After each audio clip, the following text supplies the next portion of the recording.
In this video, I'm going to discuss the sanitary conditions and general microbiology outlook at the County Chester Hospital at around the time that Lucy Letby was working there in 2015 to 2016, based on what we now know about the hospital from published and released documents. You can see here in this very early Guardian article, one of the first, perhaps literally the first mainstream media article in this country to begin to question the Lucy Letby verdict. I think it's not literally the first because there was Peter Hitchens before this and there was bits and pieces here and there, but this was the first major bombshell of this conviction may not be safe being commented in the mainstream media. And this article highlights the superbug that was circulating on the unit. Some months ago, I discussed this with Dr. Peter Donnelly, who's a microbiologist at the Department of Haematology, Radboud University Medical Centre in the Netherlands. I won't try and pronounce the town in the Netherlands where that is located. It's been very active in the infectious disease group of the European Organisation for Research and Treatment of Cancer, and chair of the International Society for Human and Animal Mycology working group.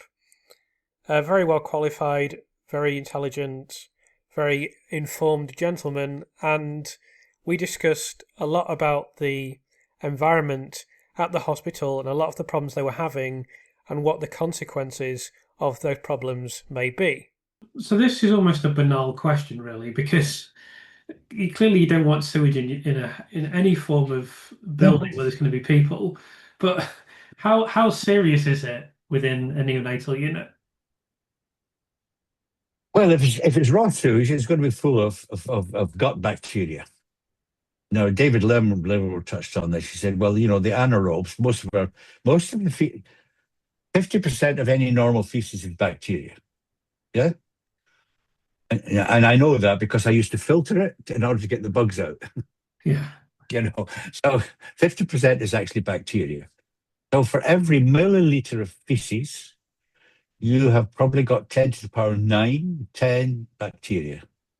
And they're all, and normal people have probably hundreds of different bacterial species in their feces. Most of them never do us any harm. The vast majority will never do us any harm.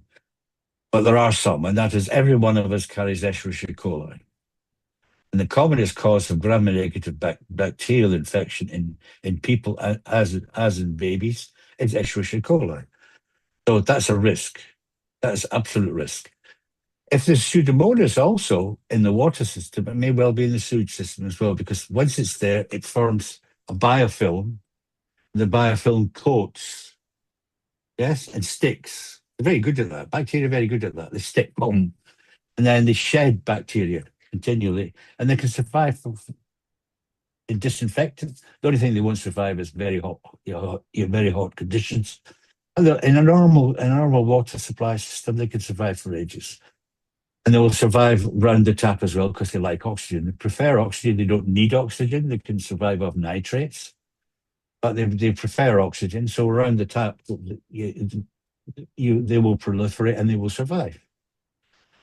So I would want to examine at least one of the taps to see whether the taps were in fact contaminated.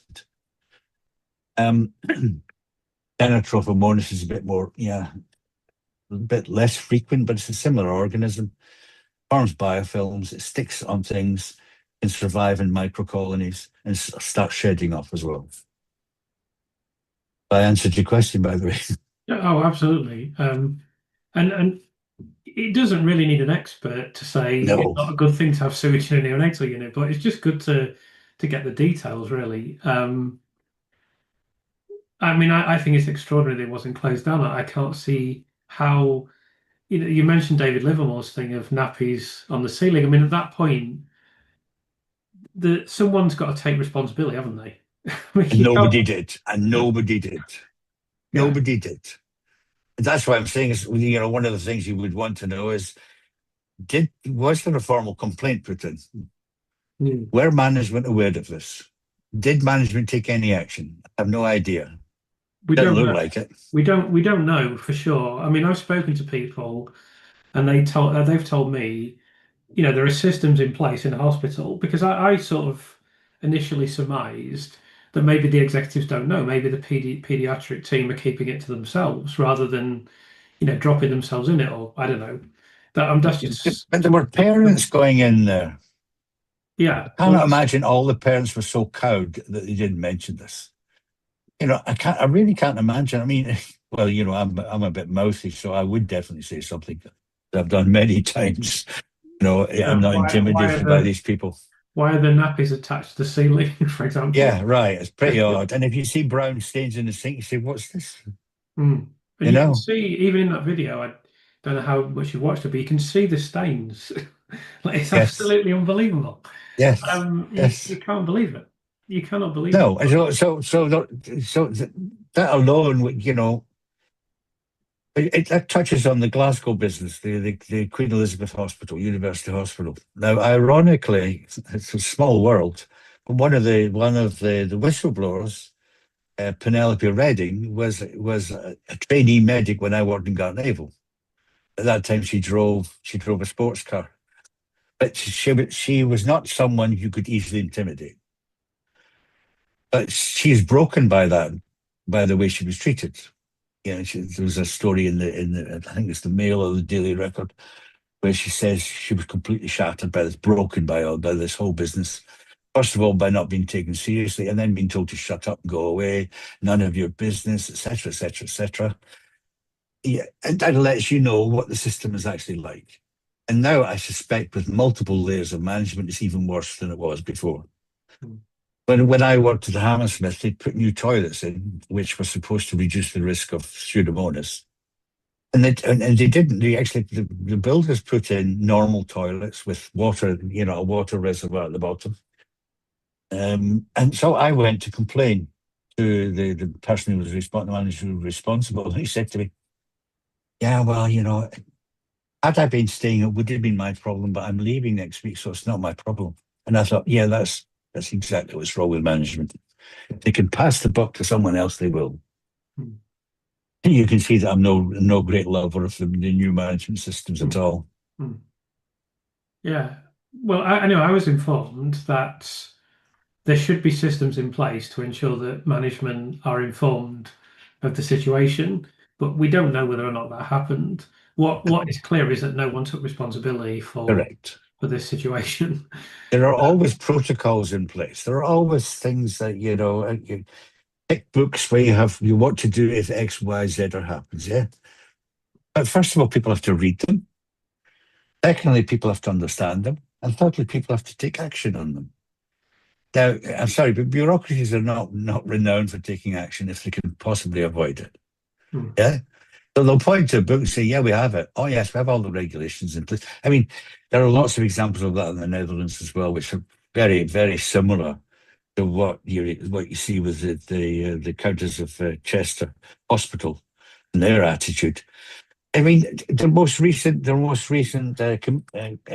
review of that hospital is actually, it's not exactly glowing. It came down bottom of the list again. I can't remember what for, but it came down bottom of the list again, which was reported in the Guardian. They do not seem to learn their lessons. Hmm. And are these doctors? I gather that Gibbs is retired, but Reary and Dare still working there. As far as we know, yes. They seem to be, but obviously the hospital's not very forthcoming with No, information at the moment. But as far no. as we know, they are still working. Yeah. Well, sorry, I won't go down that road, but I know what my attitude would be. Yeah. Unless they've Absolutely. shown a level of commitment which is expected of them, then they would say bye bye. Well, I'm sure the story's not over for them yet. We'll have to see what happens in the future. But I don't think they're going to be able to just, obviously I believe Lucy will be exonerated. I think when that happens, I don't think they're just going to be able to say, "Oh, sorry, we cocked up. Never mind. We'll just carry on." I think they're going to face very serious scrutiny. Yeah, but they'll be scapegoated. There's people Yeah, yeah, behind them. absolutely, absolutely. They'll be scapegoated. It's like the old way of fighting a war. I mean, I watched a film Mm. from 1964 about Culloden. quite apart from the fact that they said it was the English army that defeated the Highlanders. That wasn't true. There were more Highlanders on the British army side than there were on the Highland side. But it was the way they used to fight. Yeah, you have the cannons, you have the cannon fodder, then you have the foot soldiers. And then if they don't succeed, then you send in the cavalry, and then you have the big guns at the back. Yeah. And of course, the generals are sitting on top of a hill half a mile away. Nothing has changed as far as I'm concerned. Yeah, I remember playing a game, video game, when I was younger, North and South, that was about the Civil War. Oh, the Civil War. Yeah, and that was exactly what you do. You Terrible. have the infantry, the cavalry, and the cannons. And Yeah. Yeah. First World War was the same. Yeah, So anyway, I'm afraid that mentality is still there. yeah, absolutely. So we know that Pseudomonas is very dangerous for neonates, for vulnerable groups. Could you tell us a little bit more about that, please? Well, Pseudomonas is quite resistant. It's not, for example, you can't treat it with ampicillin. You can't go to getting treated with penicillin. You have to have what you call broad spectrum antibiotics to treat Pseudomonas. The other characteristic is it becomes resistant very quickly, very easily. So what happens is if you've got a large infection, if you have a lung infection, for example, with Pseudomonas, well, I'll give you cases that we had in the Hammersmith. These were people who were given chemotherapy, so they lost their white cells, predictable, and they had mouth damage and gut damage, and they would get infected. And when we looked at those that had Pseudomonas, what happened was when they became colonized with Pseudomonas was the most likely cause of the infection. So you first have to become colonized. Usually you get colonized in the gut, but I gather that at least one baby had colonization of Stenotrophomonas in the endotracheal tube. If Pseudomonas is around, that'll do the same. It'll do the same. It's very difficult to keep endotracheal tubes free of bacteria. But you have to try and, you have to replace them and all that sort of stuff. And it's also very difficult to know whether that's causing infection or not, because, without doing a bronchoscopy, a protected bronchoscopy, which I don't think you're going to do in small babies, without doing that, any samples you take, you will represent colonization and might represent infection, but you've got no guarantee. So without that blood culture, for example, you've got no guarantee. So it's difficult to prove infection, which is why in the Glasgow business, one of the statements made by the management was there are levels of risk and all that sort of stuff. Yeah, that's very handy. My attitude has always been that in a hospital, the air should be clean and the water should be clean and the environment should be clean. And we had big fights here about HEPA filters because most transplant centres use HEPA filters to provide clean air. Yeah, but they're very expensive to maintain, and they have to be maintained regularly. They have to be maintained. You have filters before, which have to be changed regularly, every couple of months, and then you have the main HEPA filters, which have to be changed once or twice a year, depending on the equipment. Very expensive. You have to close the ward when you're doing it. You have to, you have to get rid of all your patients and not allow patients to be admitted until that process has been completed. The main filters. And so people don't like to do it because it costs a lot of money.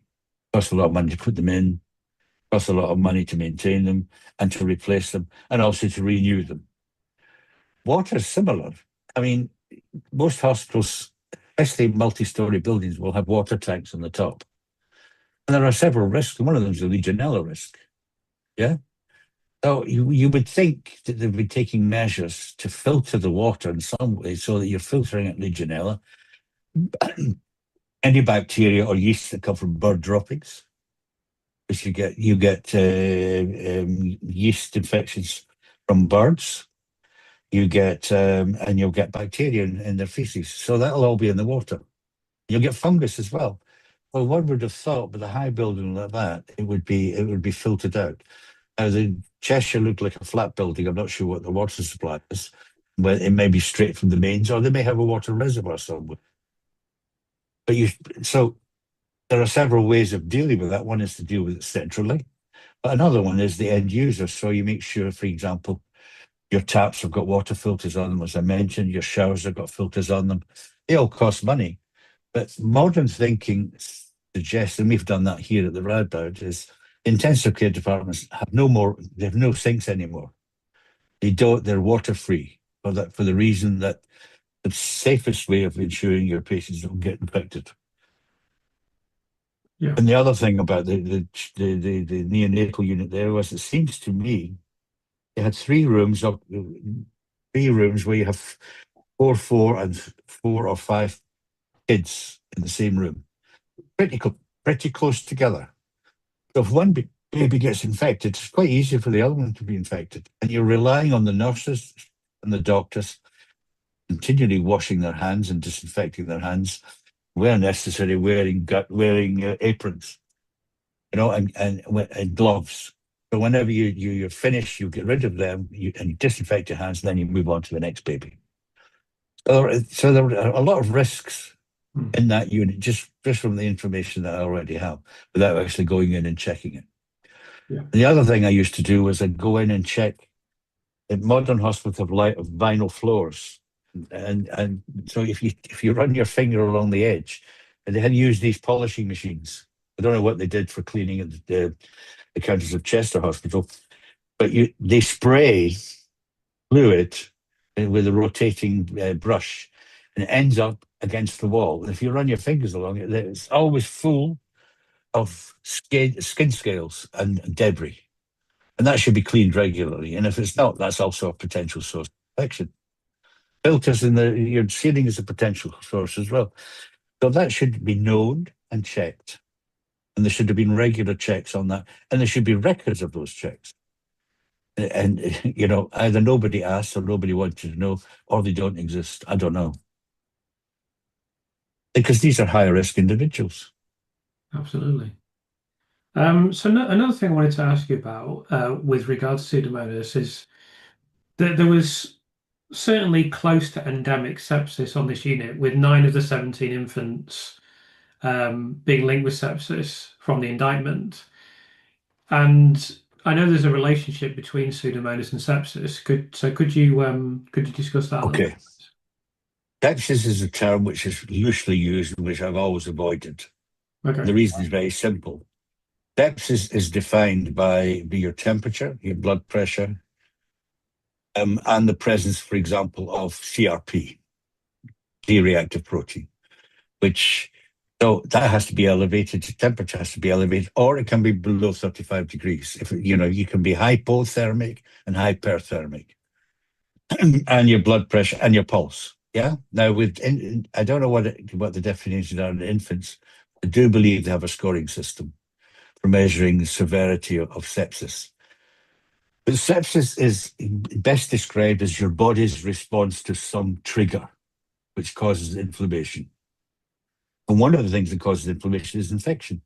But you can also get inflammation for other reasons, which have nothing to do with bacteria, viruses, or fungi.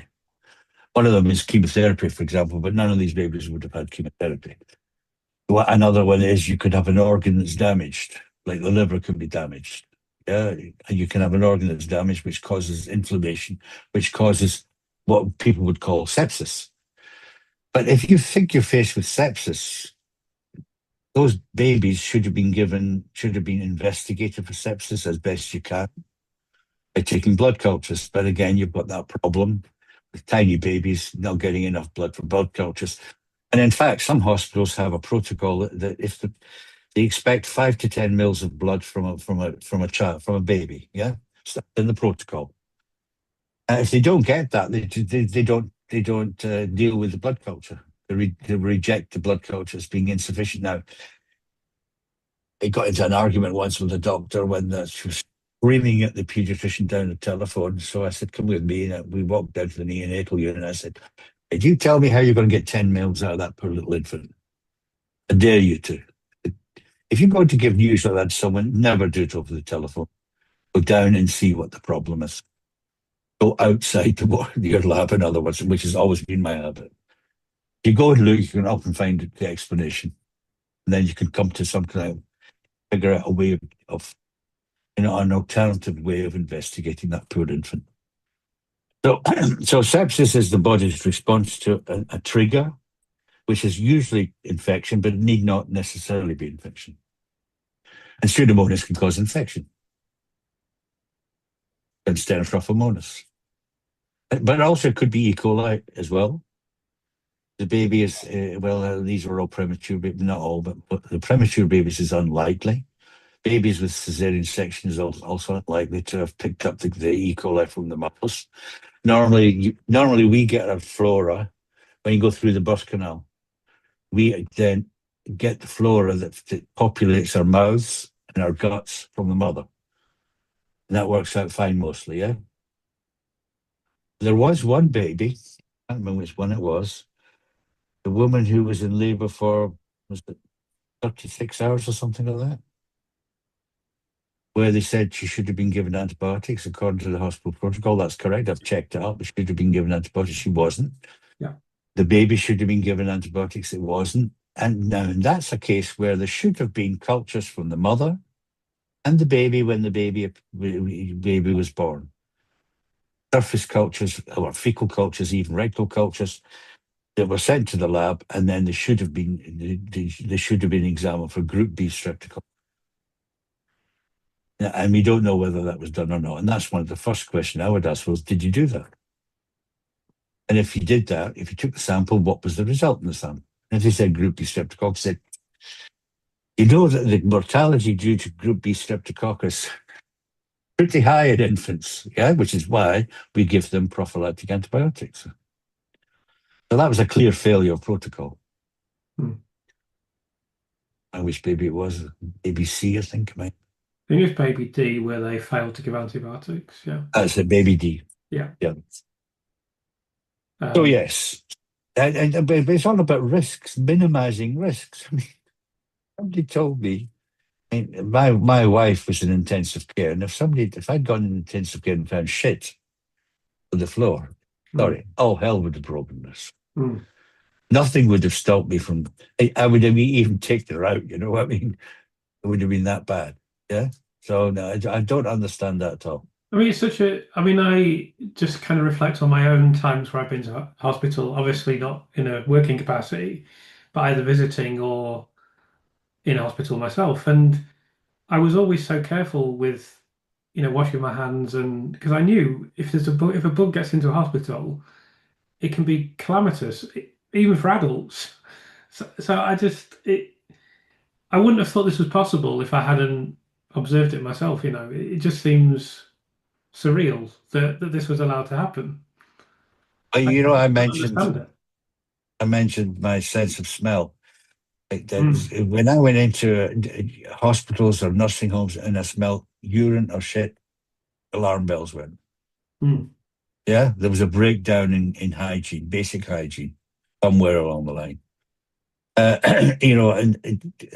I'm curious to know what that unit smells like, but I think if there's been sewage leakage through the roof, I think you might have smelt it as well, But you're right. I mean, if you see that, that tells you something about the standard of care. And it's a basic standard of care. I mean, Florence Nightingale, who I think was a wonderful woman, by the way, not least because she invented some statistical techniques that are amazing when you think about it without the use of computers. But one of the first things she did was she created an environment that was hygienic. She knew nothing. She didn't even believe in the germ theory. She believed in the miasma theory. Yeah? So I don't know whether she ever did accept the germ theory, but what she did was what she regarded as common sense. Cleanliness, hygiene, fresh air, fresh sheets, fresh dressings, fresh water, fresh floors, fresh nurses. The reason why the nurses and doctors used to wear white linen starched uniforms was because if there was a blemish, spot of blood or whatever on those things there, they were told to go and get it changed immediately. And we don't do that anymore. We've got all this plastic nonsense now, which makes infection control much more difficult. But that alone cut the number of infections in a war zone, notably, virtually nil. So you would think these people would understand that. Well, I'd also like to know what the disinfecting patterns were of the doctors that wandered in and out the ward. Because I've seen it myself. People, they don't. There are studies done where you look at the compliance with hand disinfection, and you see that nurses is almost 100%. Junior doctors is 50%. The higher up the hierarchy go, the less compliance. And I remember one surgeon saying, felt offended if a bacteria dared to infect one of his patients. I don't know, it's a brilliant attitude, mate. So it's very clear now that there were massive problems at the County Chester, particularly across this indictment period over which Lucy Letby has been imprisoned, arrested, charged, then imprisoned. And we have a lot of detail about this, and of course you've heard now from Dr. Donnelly, and in future video you'll hear again from Professor David Livermore, both of whom are microbiologists who are both very critical of the environment that was prevalent at that hospital on the neonatal unit, and this can have a massive influence over the well-being of infants, over the spread of infection, and it's simply something that shouldn't have been allowed to happen. Even Dr. Dewi Evans has conceded that it shouldn't have been allowed to happen. So my full video with Dr. Donnelly lasts nearly 2 hours, 107 minutes. It's accessible via my channel, so please check that out if you'd like to hear more from him. And I'll be back with another video tomorrow in which I'll look at another important issue related to the Lucy Letby case.